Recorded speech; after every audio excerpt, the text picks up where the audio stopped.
Hello दोस्तों, कैसे हो आप सभी लोग। स्वागत है आप सभी का मैक्स मांगा एक्सप्लेन में। आज हम फिर से शुरू करने जा रहे हैं बुक ऑफ एस्पर का अगला एपिसोड। कहानी वही है, लेकिन हर दिन एक नया मोड़ लेकर आती है। तो बिना देर किए चलिए अब शुरू करते हैं आज की एपिसोड नंबर 776 और 777 का। ऊपर का वो भयंकर बिजली अब और भी ज्यादा उग्र हो चुकी थी, जैसे उसका गुस्सा फट पड़ा हो। वो थंडरब्लेड किसी भी हाल में अपना फैसला सुनाना चाहता था और सब कुछ तबाह कर देना चाहता था। लेकिन वो काली हथेली कुछ और ही सोच रही थी। वो बिजली को रोक रही थी, पूरे इलाके को ढाल की तरह बचा रही थी। जुओ फैन बड़ी ही सहजता से उस स्कैफोल्ड के ऊपर तैरता हुआ चला आया। कोई भी अपनी जगह से हिला तक नहीं, यहां तक कि बाइली जिंगवे और वो सारे सोर्ड किंग्स भी, जिनके सामने मौत तक भी कांपती थी, इस दुश्मन को देखकर हक्के बक्के रह गए थे। सैनिक तो वैसे भी आम लोगों जैसे थे, वो भी बस देखे जा रहे थे। पहली बार किसी ने हेवनली पनिशमेंट को इस तरह रोका था। जुओ फैन जैसे कोई देवता उतर आया हो इस धरती पर, उसे कोई रोकने वाला नहीं था। वो सीधे उन लोगों की तरफ बढ़ा जो घुटनों के बल झुके हुए थे। चारों तरफ सन्नाटा था, उसकी हर बात गूंज रही थी। अरे ससुरे, कब से तुझसे कहा था कि दुश्मन ज्यादा ताकतवर हो तो सिर झुका देना चाहिए। लुओ युनहाई तो बस अपने अंत का इंतजार कर रहा था, मगर ये आवाज सुनते ही उसका शरीर कांप गया। जब उसने आंखें खोली तो ब्लेजिंग सन की रोशनी में वही चेहरा नजर आया जो बरसों पहले देखा था। उसकी आंखों से आंसू बह निकले। वेस्टर्न लैंड के दूसरे सबसे बड़े इंसान, अलायंस लीडर लुओ, उस पल एक बच्चे जैसे हो गए। Big brother Zhuo, master, steward Zhuo. बाकी सबकी नजरें घूम गईं और वो खुशी से चिल्ला उठे। लुओ क्लैन का वो स्तंभ जो 100 सालों से गायब था, आज फिर लौट आया था। वही पहले वाला स्टीवर्ड जुओ फैन। लुओ युनचांग की आंखें लाल हो गईं। गुस्से से भरकर वो उसे देख रही थी, मगर उन आंखों में खुशी ज्यादा थी, आंसू थे। लुओ क्लैन की इस खुशी ने पास के दूसरे कैदियों को भी चौंका दिया। वो मरा नहीं। लिंग युनटेन और कई लोग बस उसे टकटकी लगाए देख रहे थे। मुरोंग शू ने राहत की सांस ली। कम से कम उसने अपना वादा निभाया, मैं बेवजह कब्र में नहीं गई। वू रंडोंग ने अपनी आंखें खोली और मुस्कुराया। पैलेस लॉर्ड, आखिरकार आप आ ही गए। ये डार्क डीमन लॉर्ड हैं डेविल पैलेस के। डेविल पैलेस का एक डिसाइपल दंग रह गया, फिर ऊपर लटकती हुई बिजली को देखा और भावुक हो गया। हाँ, यही हैं हमारे पैलेस लॉर्ड। पैलेस लॉर्ड, आप हमें बचाने आए। Greetings palace Lord. बाकी सब चिल्लाने लगे और अपनी खुशियों में सर झुका दिया। बाकियों को कुछ समझ नहीं आया। जो फैन ही पैलेस लॉर्ड है, वही डार्क डीमन लॉर्ड जो पूरी अंडरग्राउंड दुनिया को चलाता है। जैसे जैसे स्कैफोल्ड पर बैठे कैदी जोश में आ रहे थे, बाकी सब हैरान हो गए। चारों लैंड का ग्रैंड मार्शल अब 100 साल बाद दुनिया की सबसे ताकतवर शैडो ग्रुप का नेता बन चुका था। लोग बस जुओ फैन को ही देख रहे थे। एक इंसान जिसने हेवनली पनिशमेंट रोक दी, जिसे कैदियों ने भगवान जैसा सम्मान दिया, वो कौन हो सकता है। हर नजर जुओ फैन पर थी। उसका मंच पर आना किसी जबरदस्त नायक के आगमन जैसा था। सब भूल चुके थे कि ये तो एक एग्जीक्यूशन होनी थी स्वॉर्ड स्टार एम्पायर के दुश्मनों की। ऊपर अभी भी थंडरब्लेड लटक रहा था। बेली जिंगवे का चेहरा फड़क उठा, लेकिन उसने सर उठाकर तालियां बजाईं। इतना काफी था माहौल को शांत करने के लिए। लोग उसकी तरफ मुड़े। सबको फिर याद आया कि ये तो राजधानी का केंद्र है। एम्परर और प्राइम मिनिस्टर दोनों यहीं हैं, इन्हें नजरअंदाज नहीं किया जा सकता। कैदियों ने चुप्पी साध ली, चेहरे गंभीर हो गए। जुओ फैन आ गया था, लेकिन क्या वो उन्हें बचा पाएगा। यहां तो 10 स्वॉर्ड किंग्स खड़े हैं। खुश होने का वक्त अभी नहीं आया। बाइली जिंगवे मुस्कुराया। सर जुओ, कितने साल हो गए। मुझे लगा था आप मर चुके हैं और मैंने आपको सालों तक शोक में याद किया, मगर ये तो बड़ी खुशी की बात है कि आप फिर से प्रकट हुए। अब फिर से हम दोनों मुकाबला कर सकते हैं। हा हा हा। अरे रुको प्राइम मिनिस्टर, पुरानी यादें बाद में ताज़ा करेंगे। पहले जरा ऊपर लटक रही इस भिनभिनाती चीज को निपटा लूं। गर्दन पर तलवार हो तो बेचैनी हो ही जाती है। हा हा हा। जुओ फैन ने हंसते हुए अपना दाहिना हाथ उठाया और मुट्ठी भींच ली। धड़ाम। काली हथेली ने भी अपनी मुट्ठी कस ली और ऊपर की थंडरब्लेड टुकड़ों में फटकर सुंदर बेबस रोशनी में बदल गई। उसकी शॉकवेव पूरी स्क्वायर में फैल गई। अरे मास्टर्स डर के मारे पीछे हटे, खून थूकते हुए। राजधानी के लोग ये देखकर कांप उठे। उनके भगवान की हेवनली पनिशमेंट ऐसे टूट गई। स्वॉर्ड किंग्स के दिल कांप उठे, उनके चेहरे गंभीर हो गए। उनमें से कोई भी ऐसा नहीं कर सकता था। इसकी ताकत किसी और ही स्तर की है। जुओ फैन ने अपने कपड़ों से जैसे कोई धूल झाड़ी और बाइली जिंगवे की तरफ देखकर मुस्कुराया। तो प्राइम मिनिस्टर, अब बताओ कहाँ थे हम। बाइली जिंगवे का चेहरा उतर गया, लेकिन जबरन मुस्कुराया। हा हा हा। सर जुओ तो तलवार और कलम दोनों में माहिर हैं, मैं तो आपके आगे कहीं नहीं ठहरता। लेकिन वक्त ऐसा भी आता है जब आपकी जैसी प्रतिभा भी कुछ नहीं कर पाती। और ये तुम इतने विश्वास से क्यों कह रहे हो। क्या ये साफ नहीं। सर जुओ इतने दिनों सिक्लूजन में थे और मैंने मौके का फायदा उठाकर चारों लैंड को कब्जे में ले लिया। अब जब पूरा नया ऑर्डर बन चुका है तो आप कितने भी ताकतवर हो, आपके पास न लोग हैं न ताकत, और आप कुछ नहीं कर सकते। जबकि मैं पूरी दुनिया को आपके खिलाफ खड़ा कर सकता हूं, जैसे आपने पहले किया था। आप अकेले इस एम्पायर के दिल में आए हो और अब फंस चुके हो। हे। लिंग युनटियन ने लंबी सांस ली। पहले उनके पास चारों लैंड का साथ था, तभी वो सेंट्रल आर्मी को रोक पाए। अब जब लैंड हाथ से चले गए तो कोई भी विरोध बाकी नहीं बचा। कोई अकेले पूरी दुनिया से कैसे लड़ सकता है? बाइली यूटियन तो सिर्फ 2 लैंड की फौज से ही हार के कगार पर था। अब जुओ फैन अकेला। सबने सिर हिला दिया निराशा में। उन्हें कोई उम्मीद नहीं दिख रही थी। बस कुछ लुओ क्लान के लोग शांत खड़े थे। जुओ फैन ने हल्की सी हंसी में कहा, प्राइम मिनिस्टर, एक बात तो तुमने सही कही। अकेला मैं एम्पायर की पूरी ताकत से नहीं लड़ सकता, बिना आदमी और सपोर्ट के। लेकिन ये बताओ, तुम्हें किसने कहा कि मैं अकेला हूं? बाइली जिंगवे का दिल धड़क उठा। फिर वो बौखला गया। मैंने डेविल पैलेस को सेंट्रल एरिया से मिटा दिया है और तुम सोचते हो कि बाकी जगहों से तुम्हारे लोग इस जगह को रोक सकते हैं? हा, क्या ब्लफ है ये।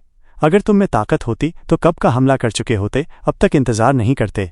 मैं नहीं मानता कि 100 साल में जो मुमकिन नहीं हुआ वो अब अचानक हो जाएगा, जब तुम्हारे लोग भी कमजोर हो चुके हैं। जुओ फैन ने भौहें उठाईं। कुछ चीजें बस मान लेनी चाहिए, शायद वो सच्ची हों।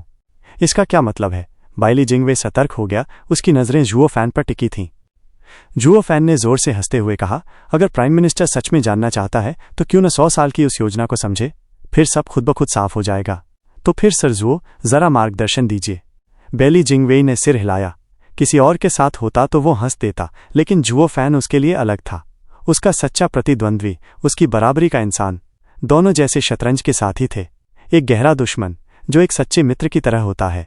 तो सर जुओ, ये सब शुरू हुआ 100 साल पहले उस वर्ल्ड वॉर से, जब एम्पायर अपने सबसे बुरे दौर में था, पूरी तरह टूटा हुआ। लेकिन मैंने कभी भी दूसरी लैंड से अपनी नजरें नहीं हटाईं।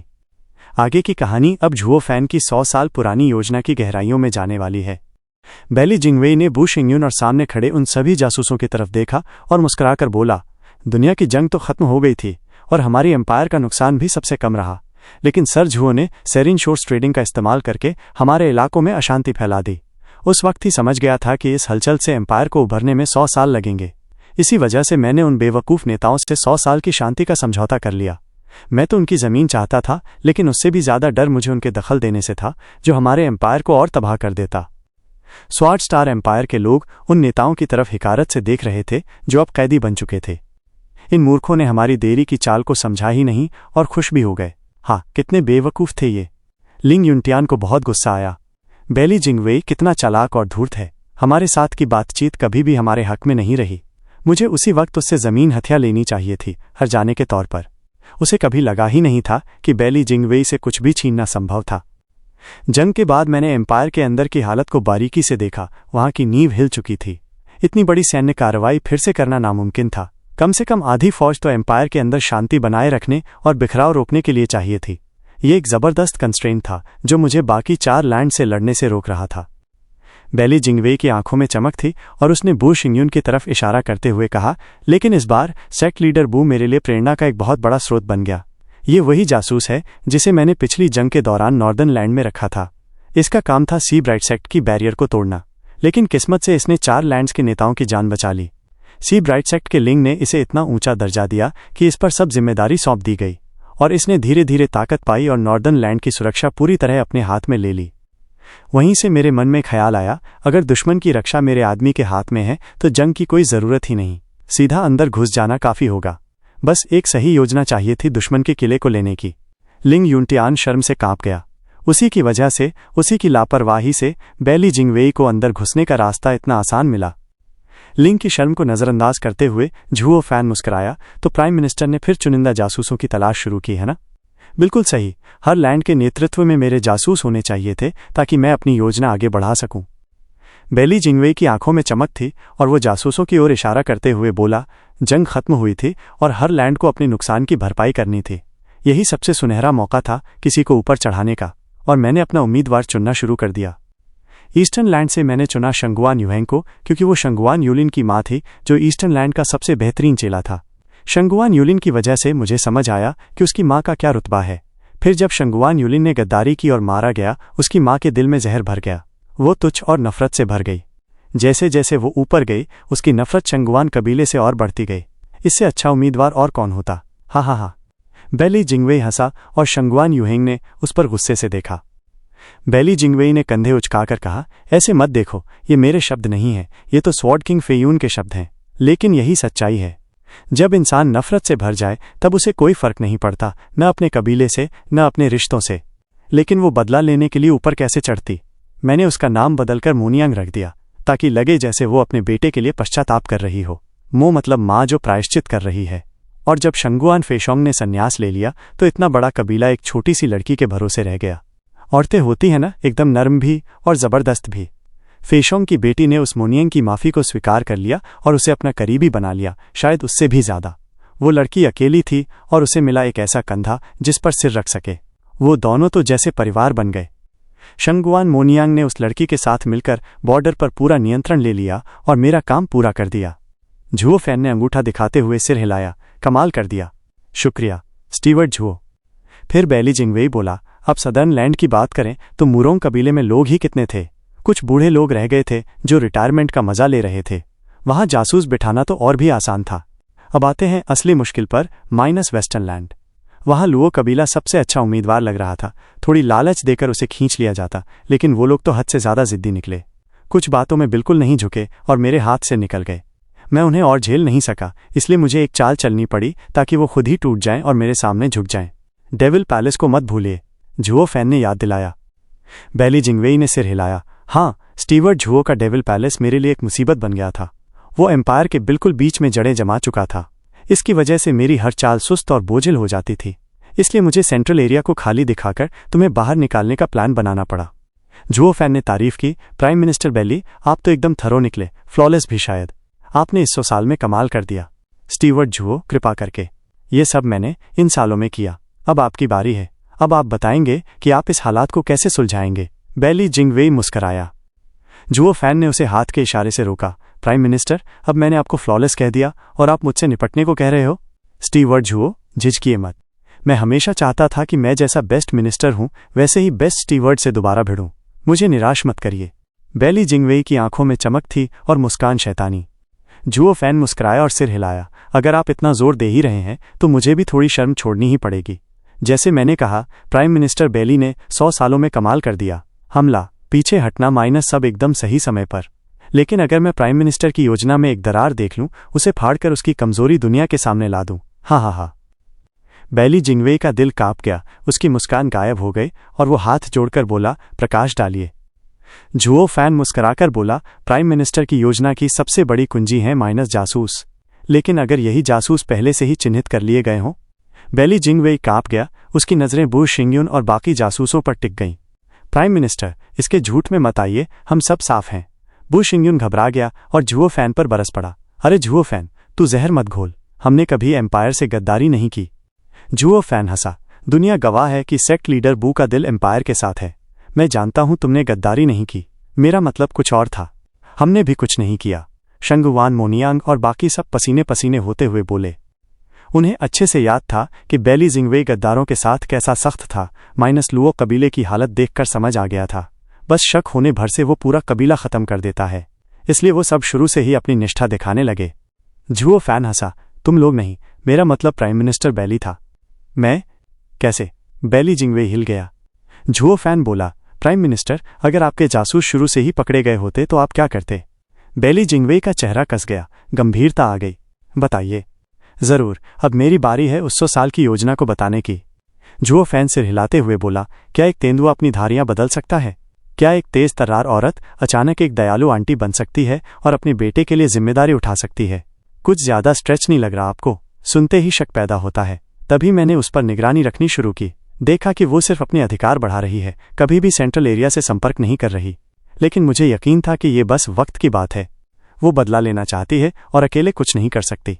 सेक्ट लीडर बू की बात करें तो मुझे उसी वक्त शक हुआ जब उसने एक साथ चारों लैंड के नेताओं को एक ही जगह बुला लिया। फिर उसने इतनी सावधानी से ताकत पाई जो उसकी उग्र प्रकृति से मेल नहीं खा रही थी। फिर मोनियांग को देखकर मैंने समझ लिया कि ये किसी की योजना है। प्राइम मिनिस्टर ने खुद पिछले 100 सालों में इनसे कोई संपर्क नहीं किया ताकि उन्हें सुरक्षित रखा जाए, लेकिन इन सभी ने एक ही पैटर्न फॉलो किया, माइनस ऊपर उठना और झुककर रहना, ताकत पाना लेकिन टकराव से बचना। बैली जिंगवेई का चेहरा फड़क उठा, चिंता उसके चेहरे पर साफ थी। अगर इसने शुरू से सब जान लिया था तो ये सब कुछ एक झटके में गिरा सकता है। झुओ फैन ने उसकी हालत समझ ली, लेकिन मैंने कुछ नहीं किया, बस आपको खेलते देखा। अगर दुश्मन के कैंप में जासूस भेजना इतना आसान होता तो आप जंग क्यों करते? असल में जंग के बाद हुए बहुत ज्यादा नुकसान ने ये मौका दिया।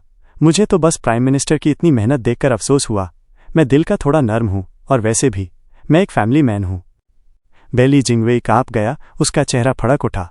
अगर तू फैमिली मैन है तो दुनिया में बाकी सब तो राक्षस ही हुए। लुओ कबीले के लोग उदास हो गए और आह भर दी। स्टीवर्ट जुओ तो अब भी वैसा ही है, क्या इसमें जरा भी डिसेंसी नहीं आ सकती? बेली जिंगवेई ने जुओ फान की ओर बड़ी उत्सुकता से देखा। स्टीवर्ट जुओ, उसके बाद तुमने क्या किया? मैं जानने के लिए बेताब हूं।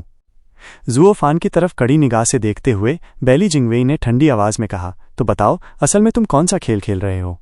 जुओ फान ने सिर हिलाया। ठीक है, पहले ये सुन लो। एम्पायर में बदलाव तो हुआ था, मगर उसकी ताकत अब भी बरकरार थी। प्राइम मिनिस्टर के हाथ में जब सब कुछ था तो उसे फिर से पहले जैसा बनाना कोई मुश्किल बात नहीं थी। बस ताकत एक जगह इकट्ठा होनी चाहिए, तब कोई उसे हरा नहीं सकता। इसीलिए मुझे तुम्हारी प्लान में मदद करनी पड़ी ताकि तुम अपना प्लान पूरी तरह लागू कर सको। बेली जिंगवेई ने चौंकते हुए कहा, तुमने मुझे करने दिया? फिर तो। गहरी सांस लेकर जुओ फान ने एक टेढ़ी मुस्कान के साथ कहा, प्राइम मिनिस्टर, क्या तुम्हें 100 साल पहले की वो खाली शहर वाली चाल याद है? तब वो सिर्फ दिखावा था, लेकिन अब वो पूरी तरह सच है। खाली शहर वाली चाल? बेली जिंगवेई चौंक गया और उसने उन स्वॉर्ड किंग्स की ओर देखा जिन्होंने चारों दिशाओं में हमला किया था।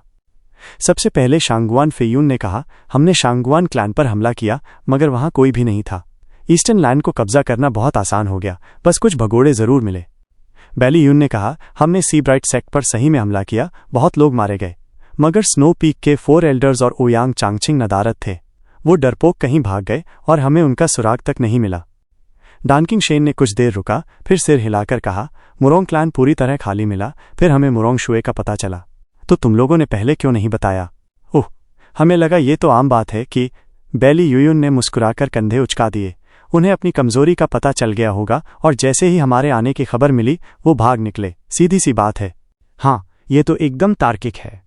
जुओ फान मुस्कुराया, और इससे भी ज्यादा तार्किक तब लगता है जब तुम्हें अपनी जीत का इनाम मिलने की खबर मिली। और कोई भी अपनी रिपोर्ट में ऐसी छोटी मोटी गलतियां क्यों लिखेगा, है ना? हाँ हाँ हाँ, लेकिन यही छूट गई बातें असल में सबसे ज्यादा अहम साबित हुईं। क्या तुम्हें नहीं पता, आग हो या बाढ़, घास हर हाल में फिर से उगी आती है। बेली जिंगवेई जुओ फान के तानों को सुनकर दांत भींचता रहा। बेली यूयुन ने घृणा से कहा, कुछ बेघर लोगों का क्या कर लेंगे? रिपोर्ट। एक घबराया हुआ आदमी भागता हुआ आया और एक जेट स्लिप थमाते हुए बोला, प्राइम मिनिस्टर, हालात बहुत बिगड़ चुके हैं। वेस्टर्न लैंड की सेना ने बॉर्डर पार कर लिया है और अब सीधा सेंट्रल एरिया की ओर बढ़ रही है। हमारी रक्षक सेनाएं पूरी तरह कुचल दी गई हैं और तुरंत मदद की जरूरत है। बेली जिंगवेई समेत सभी के चेहरे पर अविश्वास की परछाई दौड़ गई। बेली जिंगवेई ने उस आदमी का कॉलर पकड़ते हुए लगभग चिल्लाया, ये क्या बकवास है? वेस्टर्न लैंड ने तो हार मान ली थी, अब वो हमला क्यों कर रहे हैं?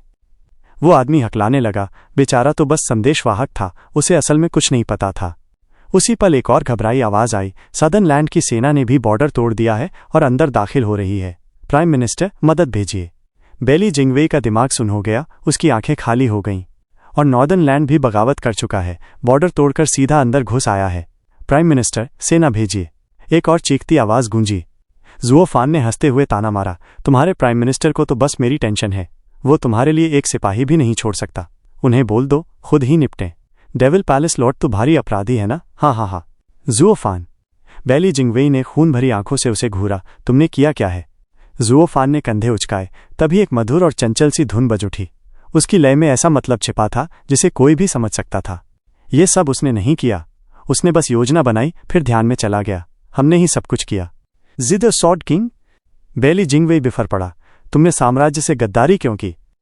लियू मोबाई ने कहा, प्राइम मिनिस्टर बायली, मेरे लोग भी इसी हेवनली पनिशमेंट के शिकार हुए थे। 2000 साल पहले मैंने इस साम्राज्य में पनाह ली थी और मुझे नहीं पता कि इनविंसिबल सोर्ड ने मुझे भूल गया या जानबूझकर अनदेखा किया, लेकिन मुझे माफ नहीं किया गया। मैंने डार्क डीमन लॉर्ड के साथ मिलकर साम्राज्य को मिटाने की कसम खाई थी, बस यही कारण काफी है। बेली जिंगवेई चौंकते हुए बोला, फिर भी तुम कैसे एम्पायर की एलीट सेना को उसकी ही बर्बादी में शामिल कर सकते हो? वो सभी एम्पायर के प्रति वफादार हैं। तुम उन्हें एक बार आदेश दे सकते हो, लेकिन वो कभी भी अपनी मातृभूमि से गद्दारी नहीं करेंगे।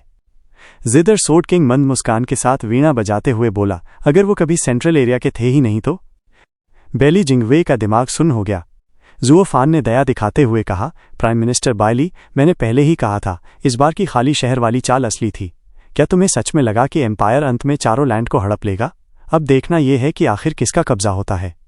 बेली जिंगवेई एक कदम पीछे हट गया, जैसे सच्चाई ने उसे चौंका दिया हो। सच कहूं प्राइम मिनिस्टर, जब लुओ क्लैन मुसीबत में थी तब मैं चुपचाप तमाशा देख रहा था। बस इंतजार था कि तुम वेस्टर्न लैंड पर हमला करो, जिससे एम्पायर की सेनाएं बिखर जाएं। वैसे भी जो लोग तुमने वेस्टर्न लैंड में भेजे थे वो तो पहले ही लुओ क्लैन और जिदर स्वॉर्ड किंग के हाथों मारे जा चुके थे। वहां जो सेना बची थी वो असल में वेस्टर्न लैंड के सैनिक थे जो सेंट्रल एरिया की वर्दी पहनकर छिपे थे। जिदर स्वॉर्ड किंग ने उन्हें छुपाया और बॉर्डर के गार्ड्स ने उन्हें अपनी ही सेना समझकर अरे खोल दिए, और तभी वेस्टर्न लैंड की असली सेना ने हमला बोल दिया। बाकी लैंड के साथ भी यही हुआ। बेली जिंगवेई ने अविश्वास में पूछा। ज़ुओ फान ने सिर हिलाया। अब बात पकड़ने लगे हो। सब कुछ बस एक डिस्ट्रैक्शन था। तुम्हें लगा कि तुम्हारा न्यू वर्ल्ड ऑर्डर बन चुका है, इसलिए चारों लैंड पर से निगरानी हट गई। बॉर्डर के सिपाही वापस बुला लिए गए और यहीं से चारों लैंड को हमला करने का सही मौका मिला। इन बेहूदी बातों पर ध्यान मत दो प्राइम मिनिस्टर, नॉर्दर्न लैंड हमारी टेरिटरी है। बेली यून बीच में कूदा, क्योंकि ज़ुओ फान की बातों से ऐसा लग रहा था जैसे हर लैंड पर हमला करने वाला नेता गद्दार हो। ज़ुओ फान मुस्कुराया और तभी एक लाल नाक वाला बूढ़ा उसके कंधे पर हाथ रखकर बोला, बेली यून, सफाई देने की जरूरत नहीं, यही सच्चाई है। वाइनसॉर्ड इमॉर्टल, हमने नॉर्दर्न लैंड पर कब्जा किया था, मगर तुम्हारे जाते ही मैंने सारी सेना को एक वैली में इकट्ठा कर दिया। वहां ओयांग चांगछिंग और बाकी लोगों ने सबका सफाया कर दिया, इसलिए मुझे यहां पहुंचने में 3 दिन लग गए। तुम बेली यून गुस्से से कांप उठा। ये शराबी तो हमेशा से ही लापरवाह था, मगर जब चाहता था तो लाखों एलीट सैनिकों की जान ले सकता था। बेली जिंगवेई ने गर्दन घुमाकर डानकिंग शेन की ओर देखा। ड्रैगन क्लीविंग स्वॉर्ड किंग भी इसी वजह से देर से आया? हाँ, लेकिन वाइन स्वॉर्ड इमॉर्टल की तरह मेरे पास कोई अच्छा बहाना नहीं था, तो उस बच्चे ने मुझे मिस मुरोंग सौंप दी ताकि तुम्हारा ध्यान भटका रहे। चाहे तुम कितना भी शक करो, जब तुम्हें इतना कीमती इनाम मिलेगा तो सब भूल जाओगे। और वही हुआ, तुम पूरी तरह से फंस गए। डानकिंग शेन ने सिर हिलाया। बेली जिंगवेई अब ज्वालामुखी की तरह फटने ही वाला था। उसने अब शांगवान फेयून की ओर देखा। स्वॉर्ड किंग फेयून, तुम भी? प्राइम मिनिस्टर, मैं इन लोगों जैसा नहीं हूं। तुम जानते हो मेरी नफरत शांगवान क्लैन के लिए कितनी गहरी है, और मेरी लैंड ही अकेली ऐसी है जहां सब शांत है। इसका मतलब साफ है। रिपोर्ट। एक सैनिक भागता हुआ आया और जेट स्लिप थमाया। ईस्टर्न लैंड ने भी बगावत कर दी है, हर जगह लड़ाई हो रही है। प्राइम मिनिस्टर, मदद भेजिए। शांगवान फेयून का चेहरा पीला पड़ गया और ज़ुओ फान हंस पड़ा। हाँ, स्वॉर्ड किंग फेयून ही अकेला था जिसे मैं अपने पाले में नहीं ला पाया। वो सच में एम्पायर के प्रति वफादार है और उसके सैनिक भी। मगर प्राइम मिनिस्टर, उन पर भरोसा मत करना। वो इस वक्त तो खुद ही शांगवान क्लैन की सच्चाई से उलझ रहे होंगे। हाँ हाँ हाँ, तुम्हें छोड़ूंगा नहीं। बेली जिंगवेई गुस्से से कांपते हुए ज़ुओ फान की ओर उंगली उठाकर चिल्लाया। उसके कान लाल हो चुके थे। सिर्फ 10 दिनों में 5 लैंड में छिड़ी ये जंग पूरी तरह पलट गई। सोचस्टार एम्पायर, जो कभी सर्वोच्च था, अब हर दिशा से हमलों का शिकार बन चुका था। बेली जिंगवेई को जरा भी अंदाजा नहीं था। वो एक बार फिर अपने सबसे खतरनाक ओपोनेंट से हार गया था। ज़ुओ फैन ने होठों के कोने पर हल्की सी मुस्कान फैलाई और सामने खड़े गुस्से से तमतमाए प्राइम मिनिस्टर बेली जिंगवेई की तरफ देखकर अपने पूरे प्लान का खुलासा कर दिया। प्राइम मिनिस्टर, डेविल पैलेस का इतना बढ़ना बिना ध्यान खींचे मुमकिन ही नहीं था, लेकिन कुछ दशक पहले ही मैंने खुद तुम्हारे ध्यान में डेविल पैलेस को डाल दिया था, यहां तक कि तुम्हारे जासूसों को भी अंदर घुसने दिया। जानते हो क्यों? बेली जिंगवेई का चेहरा एकदम सफेद पड़ गया, सांसें तेज चलने लगीं और वो कुछ बोल भी नहीं पाया। बहुत आसान है, क्योंकि मैं कंट्रोल चाहता था, सिर्फ खुद पर नहीं बल्कि बाकी सब पर भी। ज़ुओ फैन बोला, अगर डेविल पैलेस तुमसे छिपा रहता तो तुम चारों दिशाओं में हमला बोलते और हम विद्रोह कर देते, लेकिन उसका कोई फायदा नहीं होता। हमें दोनों को मालूम है कि पहली वर्ल्ड वॉर कैसे खत्म हुई थी। तुम्हारे बस कुछ डरावने शब्दों ने सारे लैंड के लीडर्स को तुम्हारे पीछे खड़ा कर दिया था। तुम घर लौट आए थे आग बुझाने के लिए, ताकि एम्पायर को सलामत रखा जा सके। चाहे जितनी भी तबाही हुई हो, सब दोबारा बनाया जा सकता है। एम्पायर जिंदा रहता तो मैंने जानबूझकर तुम्हारे रिपोर्ट्स में डेविल पैलेस की खबर आने दी और तुम्हारे जासूसों को भी बढ़ने दिया, ताकि तुम्हें लगे कि तुम्हारे पास पूरा कंट्रोल है, जबकि असली कंट्रोल तो मेरे हाथ में था। डेविल पैलेस अगर तुम्हारी आंख की किरकिरी बना रहता तो तुम कभी सारे सैनिक बाहर न भेजते। मैंने तुम्हारे हर एक जासूस के बढ़ने की गति पर कंट्रोल रखा, ताकि ये तय हो सके कि तुम कब और कैसे कदम उठाओगे। अगर पिछली बार की तरह इस बार भी तुम लालची होते तो तब तक वार नहीं करते जब तक सब एकदम सही ना हो जाता।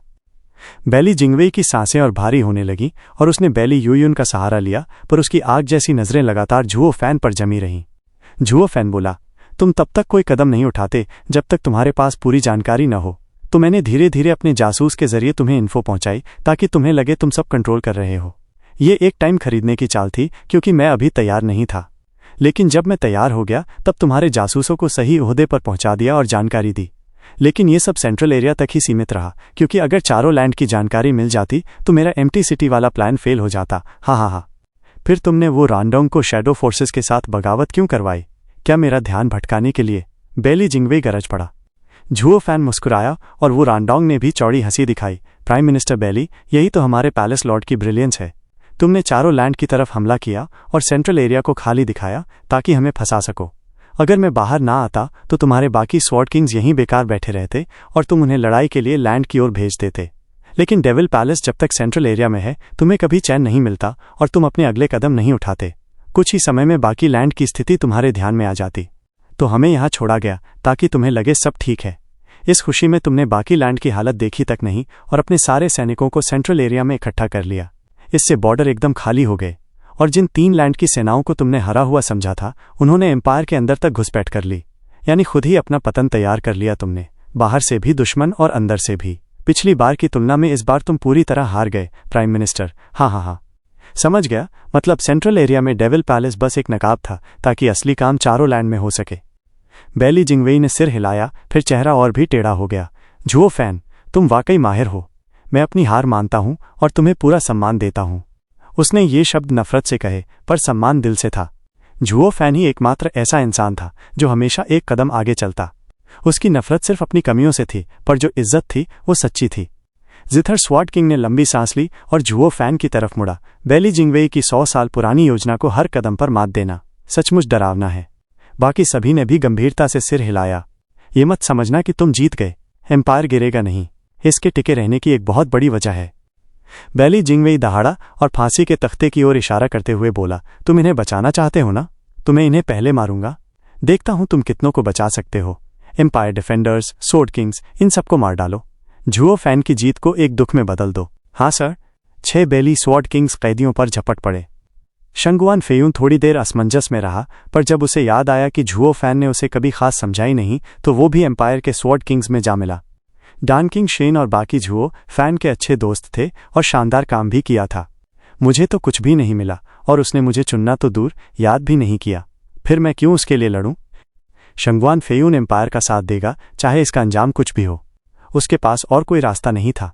जिथर स्वॉर्ड किंग ने बेली जिंगवेई को गर्दन से पकड़कर उठा लिया और चीखा, बेली जिंगवेई, इन्हें रोक दो। नहीं करूंगा। मैं मर जाऊंगा, लेकिन झुओ फैन को यहां हारने पर मजबूर कर दूंगा। उसे भले ही बड़ी जीत मिले, पर मैं उसके दिल में एक जख्म छोड़ जाऊंगा। हा। बेली जिंगवेई ने कुटिल हंसी के साथ कहा और जिथर स्वॉर्ड किंग बेबस रह गया। स्वॉर्ड किंग सिर्फ बेली यूतियन के आदेश मानते थे। बेली जिंगवेई की जान की उन्हें परवाह नहीं थी। वो तब तक नहीं रुकते जब तक कोई बड़ा उन्हें रोके नहीं। जिथर स्वॉर्ड किंग ने चिंता से झुओ फैन की ओर देखा। डार्क डेमन लॉर्ड बहुत ताकतवर है, उन सभी स्वॉर्ड किंग्स को रोक सकता है, लेकिन जब सभी की जान बचाने की बात आती है तो वो अकेले कितना कर पाएगा? जिथर स्वॉर्ड किंग जानता था कि झुओ फैन उन लोगों की परवाह करता है। अगर उनमें से कोई मारा गया तो उसका दिल टूट जाएगा। जिथर स्वॉर्ड किंग तुरंत उड़ गया मदद के लिए। डान किंग शेन और वाइन स्वॉर्ड इमॉर्टल तो पहले से ही पहुंच चुके थे, लेकिन वो सब स्वॉर्ड किंग्स ही थे, इसलिए 7 स्वॉर्ड किंग्स से एक पल पीछे थे। मुरोंग शुए की ओर तेज हवा बढ़ी और बेली यूयून ने एक शैतानी मुस्कान दिखाई। लिंग यूनतियन की तरफ भी भयानक ताकत चली। बेली यूयू ने झुओ फैन की तरफ देखा और सोचा कि ये इंसान मर सकता है, क्योंकि उसने कोई प्रतिक्रिया ही नहीं दी। लेकिन वो नहीं चाहती थी कि किसी ऐसे को मारे जिसे झुओ फैन पसंद करता हो, और ना ही वो उससे दुश्मनी चाहती थी। अगर बेली जिंगवेई को ये सब पता होता तो वो जरूर भड़क जाता। बेली यूयू, तू भी गद्दार निकली। तू मारने चली लिंग यूनतियन को, जिसे झुओ फैन तो देखना भी नहीं चाहता। लेकिन अब वो बदले की आग में इतना अंधा हो चुका था कि उसे ये भी नहीं दिख रहा था कि उसकी अपनी टीम में एक और गद्दार था। सारी स्कैफोल्ड और कॉन्विक्ट के ऊपर खून की प्यास मंडराने लगी। उन्हें लगने लगा कि मौत उनके गले पर सांस ले रही है। उन्होंने प्लीडिंग नजरों से झुओ फैन को देखा, लेकिन वो एक मूर्ति जैसा खड़ा रहा। सबके आंसू निकलने ही वाले थे। भाई, तू हमारे लिए आया था ना, कम से कम दिखावा तो कर। बूम! जैसे ही स्वॉर्ड किंग्स की ताकत और करीब आई, मौत का डर और गहराने लगा, और उसी वक्त एक जोरदार धमाका हुआ। 7 स्वॉर्ड किंग्स एकदम पीछे हट गए, क्योंकि 7 लोग उनके सामने आ खड़े हुए थे। शुए, तू ठीक है ना? एक लाल कपड़े वाला आदमी मुरोंग शुए के पास खड़ा था, कमर पर फायर क्लाउड का बैज लटका हुआ। वो चिल्लाई, ब्रदर शंगुआन फेशोंग, तू आखिर आ ही गया। शंगुआन फेयून ने उसे देखा। शंगुआन फेशोंग ने हाथ जोड़कर कहा, फेयून, ये सदी कैसी रही तेरे लिए? शंगुआन फेयून ने उसे ध्यान से देखा। उसकी कमर का जेड बैज चमक रहा था, जिस पर एक पहाड़ बना था। डैड, बेली जिंगतियन को मुझ पर छोड़ दो, मेरा उसका पुराना हिसाब बाकी है। सावधान रहना। बाप की कमर पर नदी वाला बैज था और बेटा काले कपड़े में था, कमर पर फैंग्स वाला बैज। एक और काले कपड़े वाला नौजवान था जिसके चोगे की पीठ पर सूरज बना था। उसने मुड़कर कहा, मेरा भी उससे पुराना हिसाब है, मुझे लड़ने दो। तू क्यों लड़ेगा? क्योंकि मैं तुझसे ज्यादा ताकतवर हूं। फैंग्स वाला नौजवान नाक चढ़ाकर बोला। झुओ फैन अब भी शांत खड़ा था, लेकिन आसपास के लोग उन चेहरों को देखकर सन्न रह गए जो पहली वर्ल्ड वॉर के बाद गायब हो गए थे। केवल डेविल पैलेस के डिसाइपल खुशी से चिल्लाए, हमारे 5 धर्मा किंग्स और एमिसरीज आ गए। अब जब सारे एक्सपर्ट इकट्ठा हो चुके थे तो आखिरी युद्ध शुरू होने वाला था। तीनों जो मदद के लिए आ रहे थे वो अचानक रुक गए और चौंक कर देखने लगे। मुरुंग लय, शांगवान फेशोंग और ओयांग लिंगचियन, जो 100 सालों से लापता थे, अब डेविल पैलेस के धर्मा किंग्स बन चुके थे। समझ आ गया। डैंकिंग शेन ने वाइन स्वॉर्ड इमॉर्टल की तरफ देखा। अब समझ में आया, एक शराबी जैसे तुम डेविल पैलेस का साथ क्यों दे रहे हो? मुरोंग लाई से तुम्हारी पुरानी जान पहचान थी। अरे छोड़ो यार, दोस्तों का एक दूसरे से मिलना तो आम बात है। हाँ। वाइन स्वॉर्ड इमॉर्टल की लाल नाक हिलती रही जैसे हंसी रोक नहीं पा रहा हो। डैंकिंग शेन ने सिर हिलाया। वाइन स्वॉर्ड इमॉर्टल भले ही एम्पायर के साथ था, लेकिन उसका मन हमेशा कुछ और चाहता था। उसे मुरोंग क्लैन के लिए हमेशा एक नरम कोना रहा। शायद उसने स्वॉर्ड किंग की उपाधि भी सिर्फ इसलिए ली थी ताकि वो मुरोंग क्लैन की हिफाजत कर सके। जब कभी एम्पायर ने सदर्न लैंड्स पर हमला किया तो स्वॉर्ड किंग के नाते वो उन्हें बचा सकता। अब 7 स्वॉर्ड किंग्स का सामना 5 धर्मा किंग्स और सन और मून के एमिसरीज से था। पहले ही दोनों पक्ष बराबरी पर नहीं थे, और अब जब ये तीनों गद्दार भी शामिल हो गए तो एम्पायर की हालत और भी पतली हो गई। एम्परर बाइली जिंगशी पहली बार अपना संयम खोते हुए बोले, जिंगवे, अब क्या करें? यो मैजेस्टी, घबराइए मत, अभी सब खत्म नहीं हुआ है। बाइली जिंगवे का चेहरा स्याह हो गया। उसने दांत पीसते हुए दहाड़ मारी, एम्पायर के सारे सोल्जर्स हमला करो, सबको मार डालो। उसके आदेश पर हजारों कल्टीवेटर्स ऊपर, नीचे और चारों ओर से टूट पड़े। इंपीरियल कैपिटल खून की प्यास से गूंज उठा। सब स्कैफोल्ड की तरफ बढ़ने लगे। मुझे पहले से ही पता था कि ये जाल है। जुओ फैन मुस्कुरा उठा। डैंकिंग शेन और बाकियों की नजरें घूमी और वो तुरंत कॉन्विक्ट लोगों के चारों ओर तैनात हो गए ताकि उन्हें बचा सकें। इंपीरियल कैपिटल के लोग ये सब देखकर सिहर उठे। डर से उनके दिल तेजी से धड़कने लगे और वो इधर उधर भागने लगे। हे भगवान, हम तो बस तमाशा देखने आए थे, अब खुद ही तमाशे में फंस गए। पहले स्वॉर्ड किंग्स की गद्दारी और अब ये इंपीरियल आर्मी का हमला। ऊपर वाले, हमें इस बवाल से बचा ले। लोग रोते कांपते भाग निकले। आर्मी को किसी की परवाह नहीं थी, उनका निशाना डेविल पैलेस और गद्दार थे। डैंकिंग शेन और बाकी सब उस काले तूफान को आता देख गंभीर हो गए। जुओ फैन ने गहरी सांस ली और बोला, ये सब तो बड़ा जाना पहचाना सा लग रहा है। पिछली लड़ाई में भी कुछ ऐसा ही हुआ था क्या? हाँ स्टुअर्ट जुओ, तुमने यही चाल हमारे पेट्रियार्क पर चलाया था और अब वही तुम्हारे ऊपर चल रही है। बाइली जिंगवे ने तीखी हंसी के साथ कहा, चाहे आज एम्पायर का अंत हो जाए, मुझे अब इस धरती से कोई मतलब नहीं जब तक तुम्हारा सिर मेरे पास आ जाए। तीनों लैंड्स की सेनाएं हम पर टूट रही हैं और हो सकता है हम घिर जाएं, लेकिन उसके पहले तुम सब तो नर्क जाओगे ही। जुओ फैन हल्के से मुस्कुराया। शंगवान फेयून और बाकी भी ठहाका मारने लगे। एम्पायर तो गिर सकता है, लेकिन जब तक हम जिंदा हैं हम एक नया एम्पायर बना लेंगे। हजारों साल लगेंगे तो क्या हुआ, फिर से खड़ा कर लेंगे। लेकिन तुम सब तो यहीं खत्म हो जाओगे, चाहे जितने भी ताकतवर क्यों ना हो। नतीजा अभी तय नहीं हुआ है। शंगवान फेशोंग। फेयून, ज्यादा खुश मत हो, मेरा सिर काटना इतना आसान नहीं है, शंगवान फेशोंग ने आंखें तरेरते हुए कहा। शंगवान फेयून हंस पड़ा। हा, ये बात कोई और कहे तो ठीक है, लेकिन तुम्हें तो हर बार मुझसे हार ही मिली है। एल्डर ब्रदर, लगता है अब तुम बूढ़े हो गए हो, तो चलो तुम्हारा सिर उतार कर बाकी स्वॉर्ड किंग्स को भी दिखा दूं कि किसकी औकात क्या है। शंगवान फेयून अपने एल्डर ब्रदर की ओर झपटा और बाकी सबने भी अपनी लड़ाई शुरू कर दी। फेयून, क्या तुम्हें नहीं पता कि वक्त सब कुछ बदल देता है? शांगवान फेशोंग गरजते हुए आगे बढ़ा। मुरुंग लाई और बाकी भी अपनी अपनी लड़ाइयों में कूद पड़े। आसमान गरज उठा और विस्फोटों की गूंज से धरती कांपने लगी। धड़ाम। शंगवान फेयून और शंगवान फेशोंग की स्वॉर्ड एनर्जी टकराई और उनकी सोरिंग स्वॉर्ड आर्ट से निकली लाल चमक आपस में टकराकर जबरदस्त ताकत का प्रदर्शन करने लगी। शंगवान फेयून के चेहरे पर घमंड साफ झलक रहा था, लेकिन तभी एक स्वॉर्ड वेव ने उसके बाजू को चीर दिया। वो हक्का बक्का रह गया और उसका कुर्ता फट गया। तभी उसकी छाती से एक जोरदार एनर्जी टकराई और उसे पीछे फेंक दिया। खून की उल्टी के साथ उसका चेहरा लाल हो गया। शंगवान फेयून की आंखें कांप उठीं। उसने डिसबिलीफ में एल्डर ब्रदर की ओर देखा। कैसे? मैं तो हमेशा जीतता था, मैं हार गया, वो भी एक ही वार में। ये कैसे हो सकता है? फेयून, मैंने पहले ही कहा था ना, समय सब बदल देता है। शंगवान फेशोंग मुस्कुराया। तुमने पिछले 100 सालों से बस पावर और ईस्टर्न लैंड के लिए लालच रखा, जबकि मैंने सिर्फ तलवार पर ध्यान दिया। सोरिंग स्वॉर्ड आर्ट की असली समझ पाई। तुम्हारी प्रतिभा मुझसे बेहतर है, लेकिन तुम्हारा मन भटका हुआ है, तुम्हारा ध्यान धुंधला है, इसलिए 100 सालों में तुमने कोई तरक्की नहीं की। बस यही हमारा फर्क है। शंगुआन फेयून की आंखें कांप उठीं, लेकिन अब भी वो यकीन नहीं कर पा रहा था। नहीं, मैं हर चीज में तुमसे बेहतर हूं, इसलिए जब तुम्हें क्लैन हेड बनाया गया था तब मैंने मानने से इनकार कर दिया था, लेकिन अब तुम मुझे हरा सकते हो? मैं नहीं मानता, मैं नहीं। धड़ाम। शंगुआन फेयून गुस्से से तमतमा उठा। तभी एक जोर की आवाज आई। एक परछाई उड़ती हुई आई और बैली यूयून का झुलसा हुआ चेहरा सामने आ गया, जो खून थूकता हुआ उसके बगल में गिरा। ये क्या माजरा है? मुरोंगलाई पहले इतना ताकतवर नहीं था। बाइली यूयून, जब बाइली यूतियन और 3 हेडेड क्रो की लड़ाई हुई थी तब तुम भी वहां थे ना? क्या कुछ भी नहीं सीखा वहां से? लाल रोशनी के साथ मुरोंगलाई सामने आ खड़ा हुआ। उसकी आंखों में दर्द साफ झलक रहा था। कितना दुखद है, एक कल्टीवेटर जो असली ताकत को देख ही नहीं सका। क्या तुम वाकई बाइली हो? तुम्हारे अंदर इनविंसिबल सॉर्ट का खून है, फिर भी तुम में उसका असली जोश, उसका जुनून नहीं है। तुम में से कोई भी उसके जैसा नहीं है। बैली यूयून ने डरते हुए लाल आकृति को देखा। शंगुआन फेयून चिल्लाया, तुम दोनों स्वॉर्ड किंग हो और फिर भी मुरोंगलाई से इतनी जल्दी हार गए? क्योंकि वो अब स्वॉर्ड किंग से ऊपर जा चुका है। बाइली यूयून की आंखें सख्त हो गईं। मैंने गौर किया है, जब पेट्रियार्क की उस 9th स्टेज स्पिरिचुअल बीस्ट से लड़ाई हुई थी तब इनके आंखों में कुछ बदल गया था, जैसे इनकी लेवल ही कुछ और हो गई हो। 100 साल की ट्रेनिंग के बाद ये लोग स्वॉर्ड किंग से भी ऊपर चले गए हैं। शंगुआन फेयून ने शंगुआन फेशियोंग की तरफ देखा, जो बस हल्के से मुस्कुरा रहा था। हम तीनों में मैं अब भी सबसे कमजोर हूं। मेरी प्रतिभा सबसे कम है और मैं अभी तक नहीं बदल सका, लेकिन मेरा नजरिया बदला है। मैंने सोरिंग स्वॉर्ड आर्ट को एक नई नज़र से समझा है। अब तुम समझोगे कि सबसे पहले तुम्हें मार्शल प्रैक्टिशनर बनना पड़ता है ताकि तुम डाओ को छू सको। यही असली बात है। अगर तुम्हारा मन भटका हो तो चाहे तुम्हारे पास कितनी भी मार्शल ताकत हो, तुम कभी भी डाओ को नहीं छू सकते। शंगुआन फेयून की दाढ़ी कांप उठी, लेकिन उसके दिल में डर बैठ गया।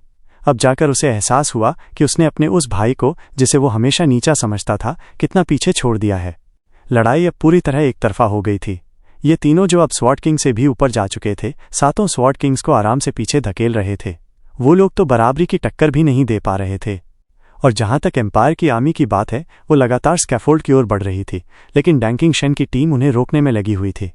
पर किसी ने भी ये नहीं सोचा था कि वो 3 बूढ़े इतने बदले हुए होंगे। ये बात सबको भीतर तक हिला गई। फिर सबने जुओ फैन की तरफ देखा। उनकी नज़रों में चमक थी। ये साफ था कि इसमें उसका कोई बड़ा हाथ है। जिंगवे, दोनों तरफ स्वॉर्ड किंग्स हैं, लेकिन हमारे लोग क्यों कमजोर पड़ रहे हैं? हम मुश्किल से टिक पा रहे हैं। बाइली जिंगशी पसीने में भीगते हुए बोला, अगर हमारे स्वॉर्ड किंग्स गिर गए तो हम उन्हें रोकने के लिए कुछ नहीं बचा पाएंगे। बैली जिंगवेई ने दांत पीसते हुए पीछे देखा, जहां दूर से गरजती आवाजें आ रही थीं। उसकी आंखों में एक अजीब चमक तैर रही थी। आसमान में बादलों के बीच बिजली ऐसे लहराई जैसे कोई विशाल जानवर गुर्राकर चेतावनी दे रहा हो। दूर कहीं पूरा आकाश उजला हो गया था। वहीं कहीं स्वॉर्ड स्टार एम्पायर का देवता बाइली यूचिन एकांत साधना में था। भले ही चौक पर युद्ध और कत्लेआम मचा हो, शक्तिशाली विस्फोटों की आवाज ने लोगों को बहरा कर दिया था। मगर जुओ फैन अब भी फांसी के तख्ते पर सीधा खड़ा था। उसकी नजरें बिजली की चमक पर टिकी थीं और उसके साथ बैली जिंगवे भी उसी का इंतजार कर रहा था। एक जबरदस्त ड्रैगन की दहाड़ के साथ डैंकिंग शेन ने हमला किया और उसके सामने खड़े हजारों कल्टीवेटर्स पल भर में राख बन गए। साथ में बज उठी वीणा, जिदर स्वॉर्ड किंग की 7 नोट्स ऑब्सक्योर स्वॉर्ड की तान ने दुश्मनों को गूदे में बदल दिया। वाइन स्वॉर्ड इमॉर्टल ने शराब उगली, जिससे एक जलता तूफान उठा और सब कुछ भस्म कर गया। तीनों एक साथ मिलकर अनगिनत सैनिकों की बाढ़ को रोकने में लगे थे। उनके चेहरे गंभीर थे। उन्हें पता था कि जुओ फैन वहां है, मगर किसी ने कोई शिकायत नहीं की। उन्हें यह भी मालूम था कि राजा सिर्फ राजा से लड़ते हैं और सेनापति सेनापति से। डार्क डीमन लॉर्ड का असली ओपोनेंट अब तक नहीं आया था। एक चमकदार पर्पल थंडर लहराई और क्यावर सामने आकर बाइली यूयू के सामने खड़ी हो गई। बैली यूयू ने उसका वार रोका और टक्कर बराबर की रही। उसने गुस्से में क्यावर की तरफ देखा और सिर हिलाते हुए सोचा, इस लड़के ने कहां से इतना अजीब एक्सपर्ट ढूंढ लिया, इतनी छोटी और इतनी ताकतवर। मैं तो सोच रही थी कि इस लड़की के सामने जानबूझकर हार जाऊंगी, उसी के लिए। अब साफ है कि मैंने बेवजह ही सोच लिया था। ये लड़की इतनी निर्दयी है कि अगर मैंने इसे हल्के में लिया तो मेरी जान चली जाएगी।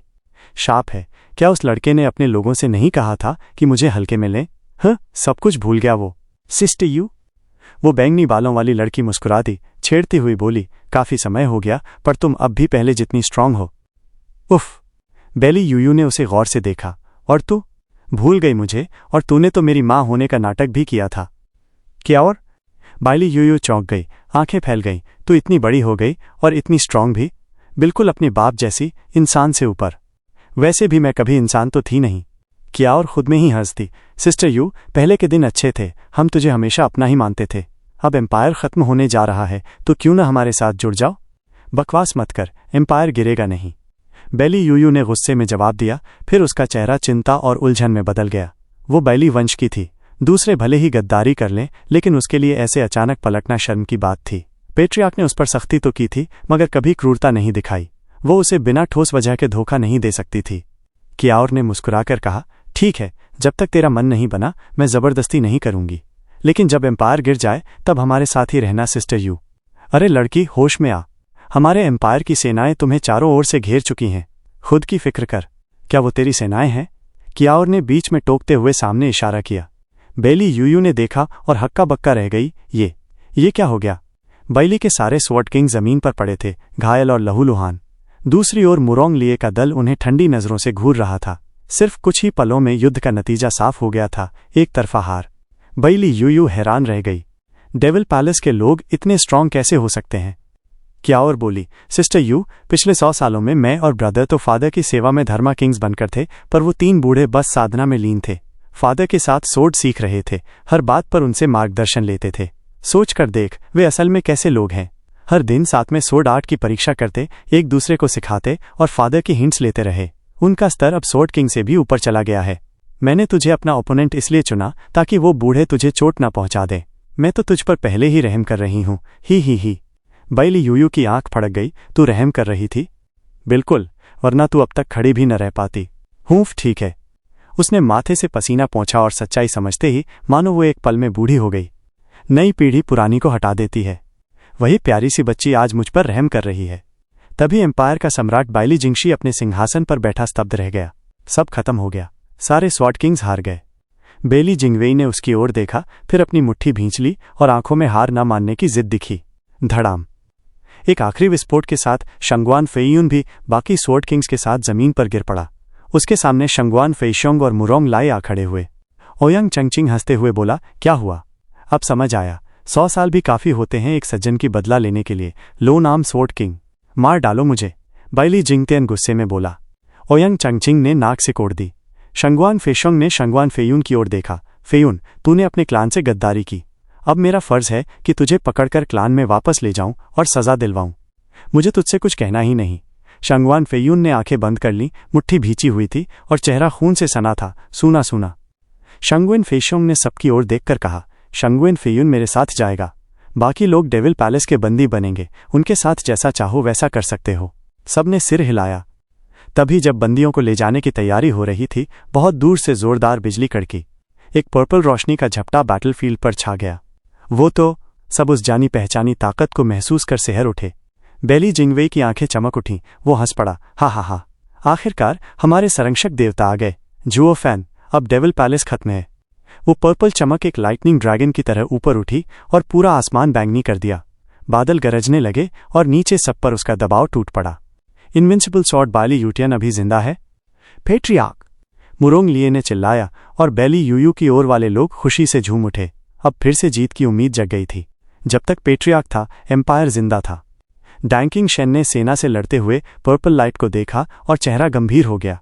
इनविंसिबल सॉर्ड को 100 साल से किसी ने नहीं देखा था। सब समझते थे कि वो मर चुका है, अब आया है। ये बहुत बुरा हुआ। लेकिन कई लोगों की नज़र जुओ फैन पर गई, उम्मीद के साथ। धड़ाम! मुरोंग लाई ने सब कुछ नज़रअंदाज कर पर्पल लाइट की ओर युद्ध भावना से छलांग लगाई। इनविंसिबल स्वॉर्ड, संसार में सबसे स्ट्रांगेस्ट।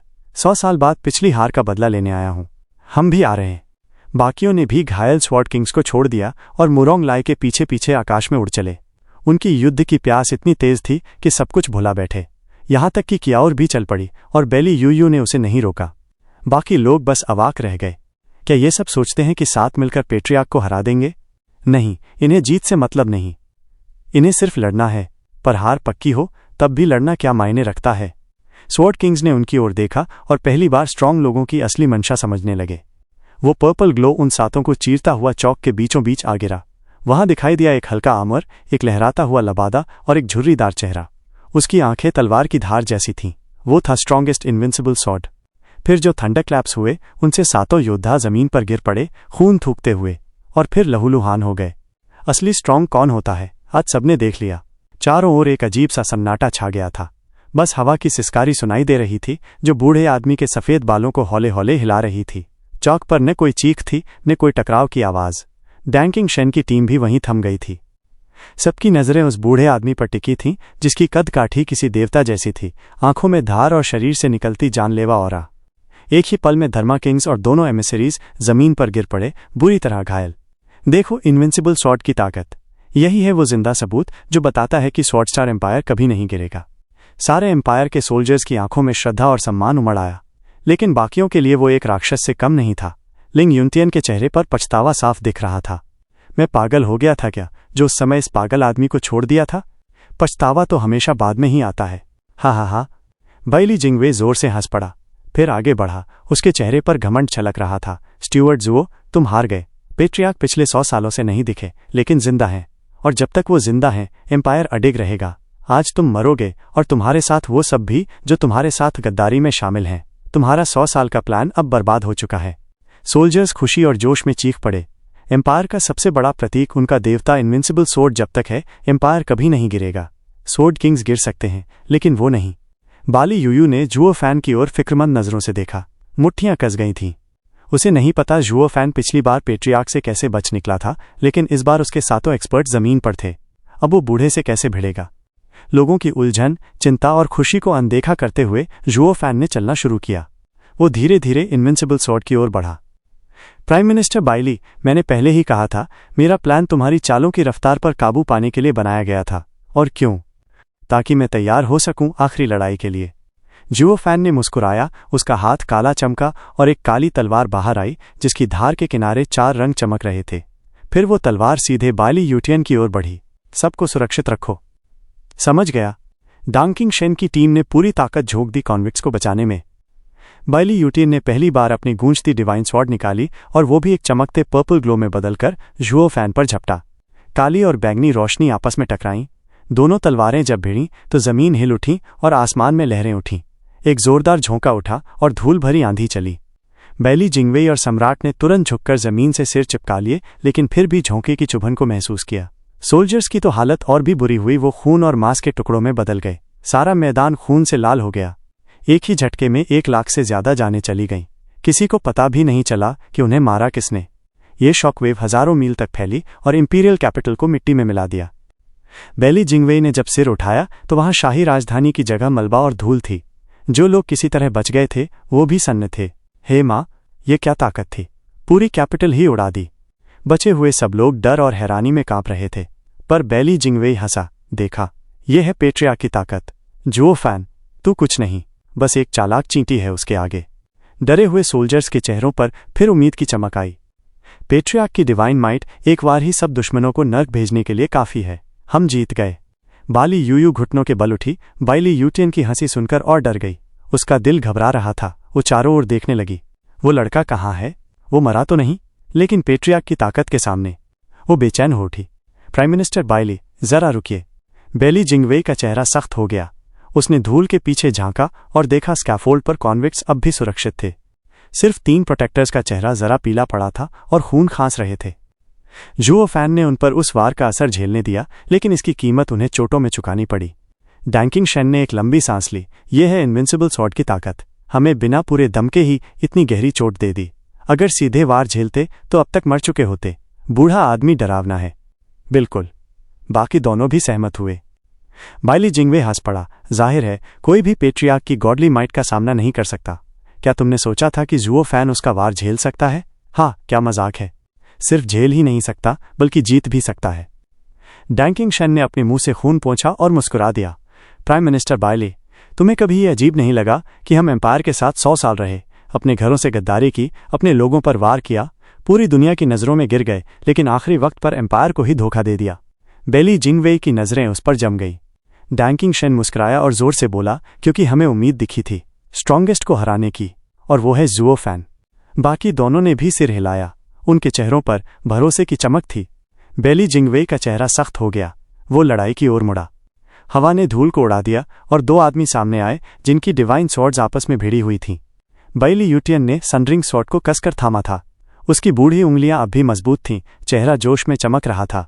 जुओ फैन सफ़ेद कपड़ों में मुस्कुरा रहा था। उसकी काली डिमोनिक स्वॉर्ड चमक रही थी जिसमें एक अजीब सी रहस्यमयी रोशनी थी। काला और सफ़ेद एक दूसरे के साथ ऐसा टकरा रहे थे मानो रात और दिन भिड़ गए हों। तलवारें रगड़ खा रही थीं, चिंगारियां उड़ रही थीं। दोनों बराबरी पर थे। असंभव! उसने पेट्रियार्क का वार रोक लिया।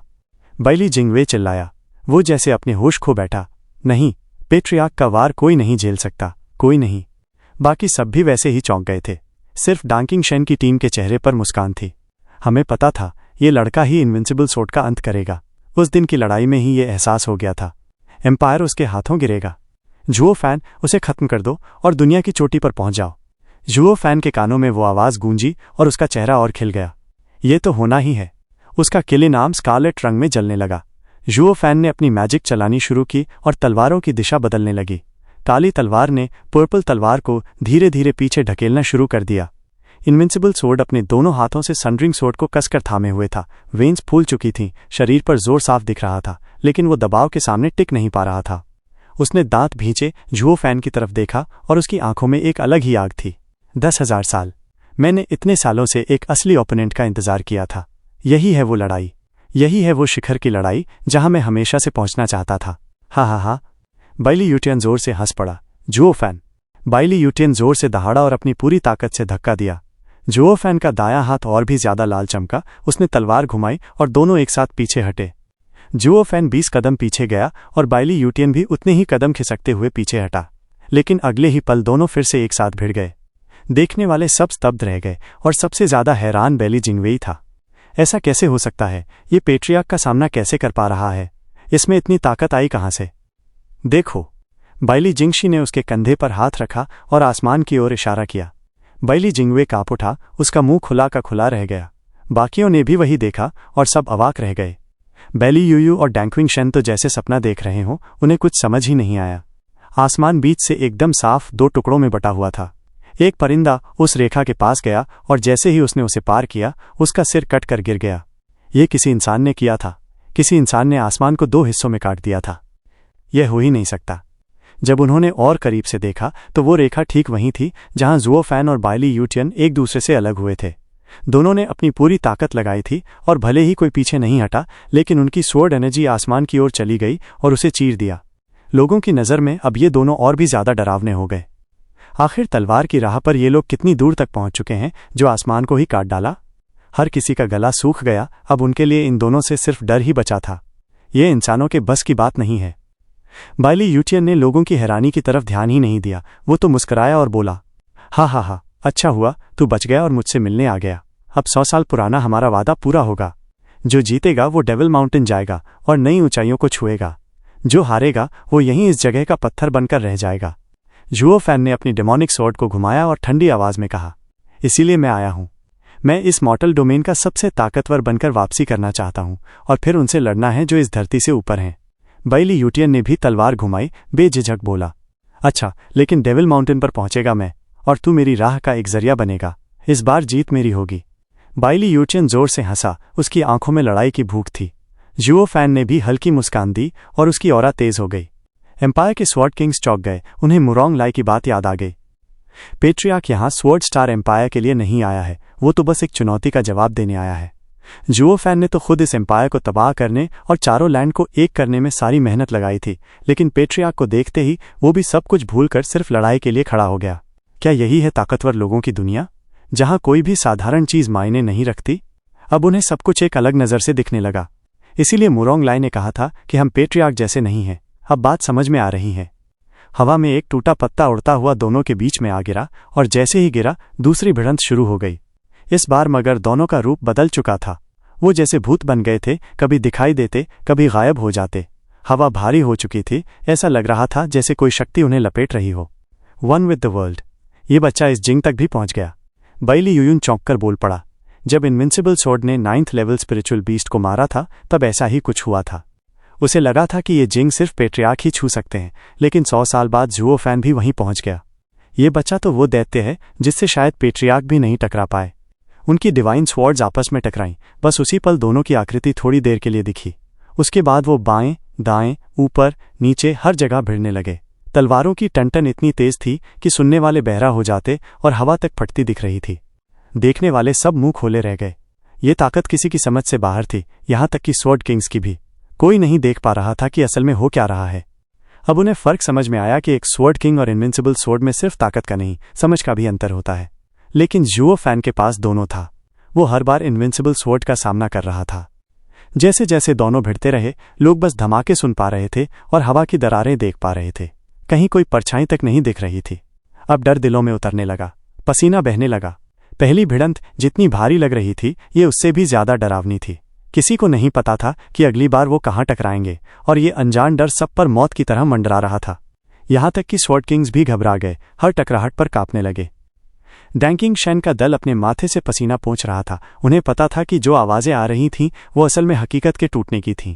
ये दोनों ताकतवर अपने अपने रास्तों पर दांव तक पहुंच चुके थे, और जो उनसे कमजोर थे वो तो बस तमाशबीन थे। वो समझ ही नहीं पा रहे थे कि हो क्या रहा है।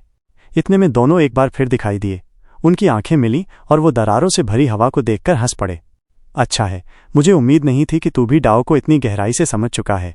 अब हम दोनों ही इस रास्ते पर हैं। हमारी समझ इंसानी सीमा से बाहर है। इसमें जीत हार का कोई मतलब नहीं, छोड़ दे इसे। बाइली यूचेन ने जोर से बोला और हाथ हिलाया। लोगों ने राहत की सांस ली, लेकिन ये ज्यादा देर नहीं टिक पाई। अब तलवार की समझ से टक्कर लें।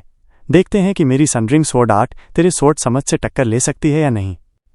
बाइली यूचेन कांप उठा और आसमान में बैंगनी बिजली कड़कने लगी, चारों ओर गूंजने लगी।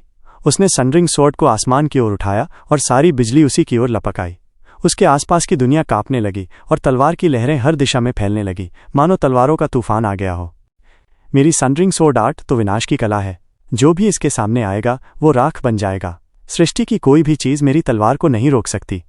जुओ फैन ने हल्की सी मुस्कान दी। तूने विनाश को चुना और मैंने चुना निगलना। जुओ फैन ने शरीर हिलाया और चारों ओर की दरारों से काली शक्ति निकलने लगी। वो आसमान की दरारों से मिल गई और सब कुछ निकलती चली गई। चारों ओर बस अंधकार छा गया। अब आसमान का रंग ही बदल गया था। एक तरफ बैंगनी बिजली और दूसरी तरफ गहरा अंधकार, जो किसी राक्षस से कम नहीं लग रहा था। जैसे ही कुछ आवाजें आईं, लोग कांप उठे। उनके मन में डर बैठ गया कि कहीं उस अंधकार से कोई भयंकर क्रीचर उन पर झपट न जाए। एक नज़र से देखें तो दोनों ने ही आसमान के आधे हिस्से पर अधिकार जमा लिया था और एनर्जी पर उनका नियंत्रण बराबरी पर था। ये तो कभी हुआ ही नहीं था पांचों लैंड के इतिहास में कि कोई भी इनविंसिबल स्वॉर्ड से आसमान का हिस्सा छीन ले। लोगों का चेहरा पीला पड़ गया, स्वॉर्ड किंग्स के चेहरे तक फड़कने लगे। जब तलवार की समझ से लड़ाई होती है, तब इंसान दुनिया की शक्ति को बुलाकर उस जगह को बैटलफील्ड बना देता है, और उस दायरे में जो कुछ भी होता है सब नष्ट हो जाता है। और ये लड़ाई हो रही है इनविंसिबल स्वॉर्ड और जुओ फैन के बीच। इनविंसिबल स्वॉर्ड की सनरिंग स्वॉर्ड तो सब कुछ मिटा देती है, लेकिन जुओ फैन की ताकत का अभी तक किसी को अंदाजा नहीं। जैसे ही उन्होंने एक दूसरे पर वार करना शुरू किया, कोई स्वॉर्ड किंग तक ये नहीं कह सकता कि वो जिंदा बच पाएगा या नहीं।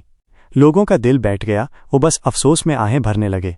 सर, पहले वाला तरीका ही अच्छा था। हाँ, हम कुछ देख नहीं पा रहे थे, लेकिन कम से कम बचने की उम्मीद तो थी। अब हमें दिख तो रहा है कि क्या हो रहा है, लेकिन इसका क्या फायदा जब ये हमला इतना बड़ा है कि हम सब उसमें फंस गए हैं। हम छिपें तो कहाँ। देखने वाले अब अपने नसीब को कोसने लगे। दोनों फिर से भिड़ गए। बैंगनी स्वॉर्ड वेव जैसे ही नीचे गिरी, वहां कुछ नहीं बचा, सिर्फ धूल उड़ रही थी। जो सिपाही वहां थे वो तो चीख भी नहीं पाए और वहीं खत्म हो गए। बाइली यूचेन को कोई अफसोस नहीं था, भले ही उसके अपने देश के सिपाही मर गए। वो बस अपनी सनरिंग स्वॉर्ड को और घुमाने लगा और ज्यादा तलवार लहरें भेजने लगा जुओ फैन के काले आसमान की ओर। जुओ फैन, ये ले star savouring sword, heroes demise. चारों तरफ से चीरती हुई गूंजती भनभनाहट आई, फिर बिजली की गड़गड़ाहट से आसमान हिल उठा। असंख्य थंडरब्लेड्स जुओ फैन के काले क्षेत्र की ओर दंदनाते हुए बढ़े और उसे चीर डाला। आकाश में फैली उसकी डार्कनेस आधी से ज्यादा गायब हो गई, लेकिन साथ ही साम्राज्य के सैनिकों की भी भारी क्षति हुई। दर्जनों सैनिक मारे गए।